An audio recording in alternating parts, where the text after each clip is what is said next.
I'm not threatening you. Say one more word, and that's 30 days. 30 days. Hey, what's going on, guys? Welcome back to Sovereign Citizens Hall of Fame with your boy TP. Today, we're going to be courtroom hopping into two separate courtrooms for two appearances by the same sovereign citizen. And both of these courtrooms are going to be out of the 36th district in the state of Michigan. The first courtroom we're going to be in is Judge William Burton Jr. And the second courtroom, for the first time, we will be visiting Judge Larry Williams Jr., also obviously out of the state of Michigan. I've seen Judge Burton in action. I have never seen Judge Williams in action. And once again, this is two appearances by the same sovereign citizen who not only is facing some serious charges, but he has been charged with serious charges and done serious time in the past. So with that being said, guys, let's go ahead and jump into these two proceedings. Mr. Reynolds?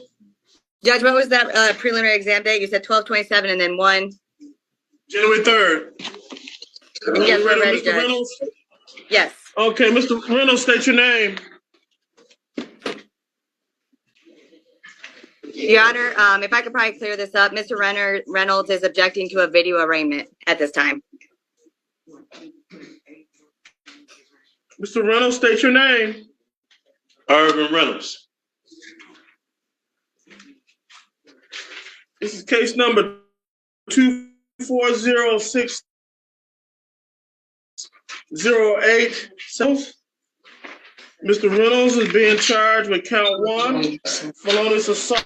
Did make an assault upon Elisa Jordan Smith with a dangerous weapon, she had a pistol, without intending to commit the crime of murder or to inflict great bodily harm less than murder, contrary to MCL 750.82, a 4-year felony and or $2,000 fine. Count 2, weapons felony firearm. Did carry or have in his possession a firearm with a pistol at the time he committed the attempted to commit a felony to it, felonious assault, contrary to MCL 750.227B.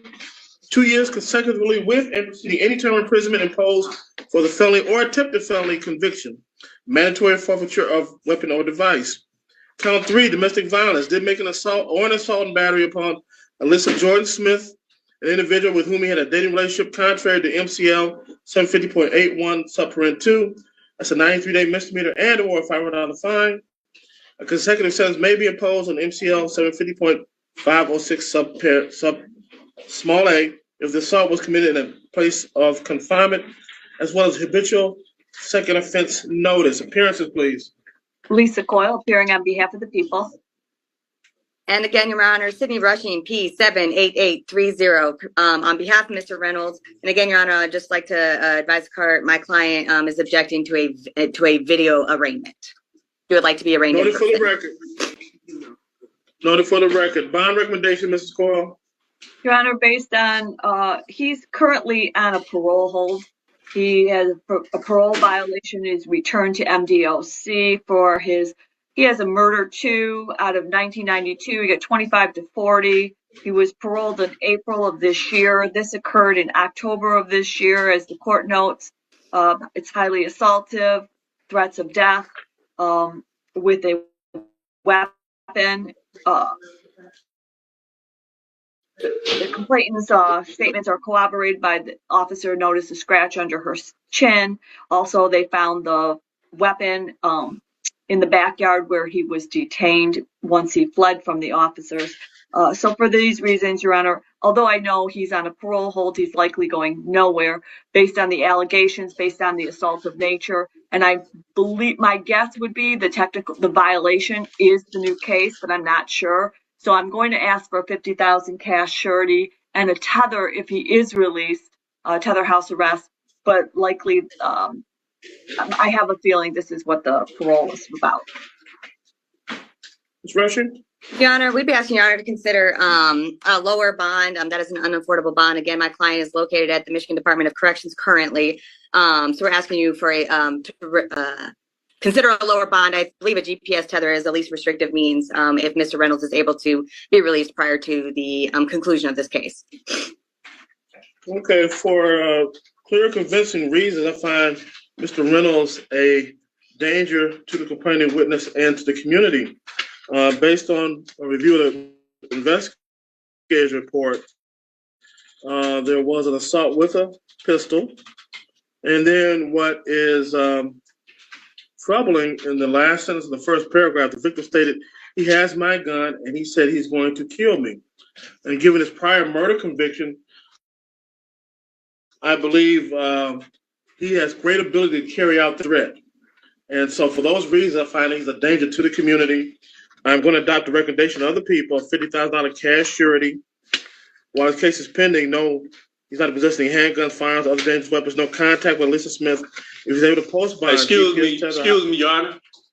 Excuse me, Your Honor. I don't mean to be rude and interrupt, but it's too late for that. It's too late for that. Well, I mean, y'all got a whole other thing going on here. She don't represent me. She not my.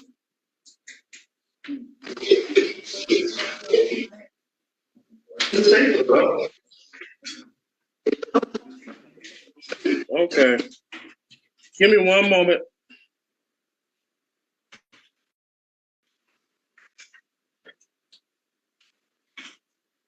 Woo! Fun Friday. Okay. Okay, Mr. Reynolds, I just want you to listen. You're given a $50,000 cash surety bond, which is, I presume, an unaffordable bond. I find that you're a danger to the community. You'll have a bond redetermination hearing Monday, December 23rd, in front of Chief Judge McConicle. Where you have a bond return. That's 9 a.m. in front of Chief Judge McConicle. Probable cause, December 27th, preliminary examination, January 2nd, in front of Judge Sabri. You have any questions regarding your bond conditions and or court dates? I have a question concerning, what is this proceeding? Is this an arraignment? Yes. This is an arraignment? You just been arraigned. Okay, the thing I'm trying to explain is, she not my attorney. She don't represent me. Okay. She been speaking on my behalf, and she not my attorney. All right, who's your attorney then? I'm representing myself, and I'm making a special and limited appearance. What's your bond argument? What's your bond argument? I don't have a bond argument. I'm making a special and limited appearance, just to challenge the subject matter jurisdiction of the court. And I'm telling you, this court don't have jurisdiction of the principal subject matter, which is the attachment action that the prosecutor filed. Well, guys, we've come to the end of that first proceeding before Judge Burton. And as we can see, like I told you guys in the beginning, that Mr. Reynolds is facing some very serious charges. As we can see, he did a murder bid in the past. And because of what he is in court for now, he is now in jail on a parole violation. Judge Burton has deemed him to be a danger to the community. So even though he's in there on a parole violation, which he probably won't be able to get out because of the parole violation until that's settled, they still want to make sure that they have a bond there just in case, because Judge Burton says, listen, he's a danger to the community. I don't think he should be out. With his past history, with his current history, we see he keeps talking about wanting to be arraigned in person for whatever reason. And it's probably to do with some type of, maybe something he feel he knows or understands about the law, or it could be some type of sovereign citizen thing. So with that being said, guys, let's go ahead and let's jump into this second proceeding. I think we're ready to roll. The gentleman that's in the Michigan Department of Corrections facility, can you tell me your name? My name is Reynolds. All right, and, thank you. I'd like to say that coming in, that I'll make a special and limited appearance just to challenge the subject matter jurisdiction of the court. And I'm saying that the court doesn't have jurisdiction of the principal subject matter, which is the writ of attachment that the prosecutor's office filed. All right, your objection is noted. 1 second here.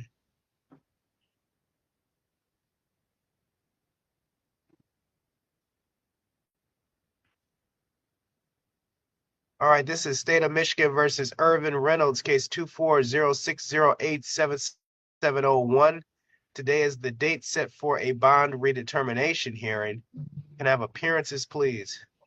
Good morning, Judge. Steve Vincent for the people, P71917. Good morning, Jessica Shipe, number 81798. On behalf of Mr. Reynolds, sir, can you please state your full name for the record? She's not my lawyer, Your Honor. This is an arraignment proceeding, right? Mr. Reynolds, do you wish to represent yourself? Is this an arraignment proceeding? This is sort of like an arraignment. This is like a you are arraigned, and this is a hearing to see if the bond. Hold on, you said I was arraigned? Okay. Did you just say I was arraigned? Your Honor, may I step in? I see some notes here. Well, I haven't been arraigned. Can I stop everybody right now? Ms. Shive, if Mr. Reynolds is indicating that he's not your attorney, then I'm going to ask that you hold tight right now. Mr. Reynolds, I haven't been arraigned. Sir, listen to me for a second. I'm trying to straighten this out. You indicated that you have not been arraigned? Mm-hmm. All right, 1 second. Let me take a look at what's in the file. Hold tight.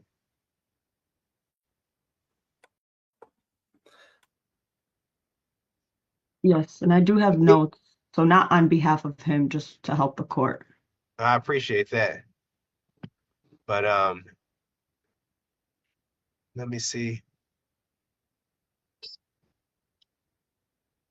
where we can get to.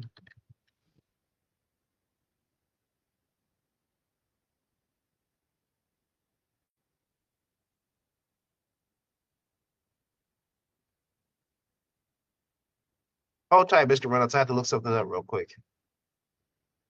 All right. So the system says that it was arraigned, but if that's a mistake, Ms. Shive, you indicated that you had some additional notes. Yes, so the notes that I have, it looks like Mr. Reynolds did want to represent himself. He was spoken to and told his rights and all. And it looks like he was okay, it looks like he was objecting to being arraigned without being brought in person. It says that he wanted to be arraigned in person and he was objecting, but I do see that a bond was given and new dates were given.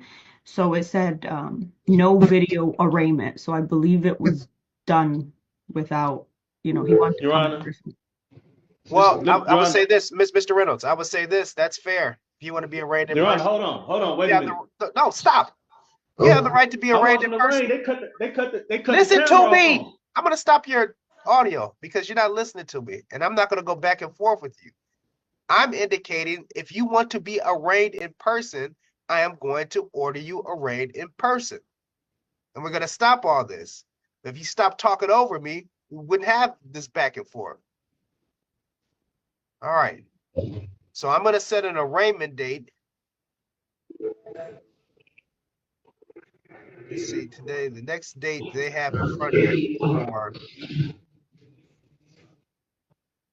looks like there's an exam date scheduled for January 2nd, 2025. We're going to have the writ signed for you to be arraigned on that date.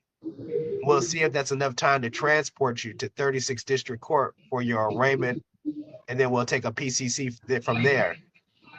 So we'll schedule this for an arraignment January 2nd, 2025 before Judge Sabri. That's going to be your next date, and we're going to have a writ to bring you down to 36 for that hearing. Well, guys, we've come to the end of both of these proceedings. On the second proceeding, not a whole lot to comment on, but I will say Judge Larry Williams Jr. handled himself well. Had to pretty much shut Mr. Reynolds down for his own benefit because, he constantly was talking about he hasn't been arraigned, which technically he had been. But like Judge Williams said, he has the right to be arraigned in person. So that's what they're going to do on his next appearance. Hopefully we can get that appearance. And if we get it, as always, we will most definitely share it with you guys. But with that being said, guys, once again, as always, don't forget to like, subscribe, and share. This is Sovereign Citizens Hall of Fame. This is also Sovereign Citizens Court, guys. And for now, Sovereign Citizens Court is adjourned. I'll see you guys soon. God bless.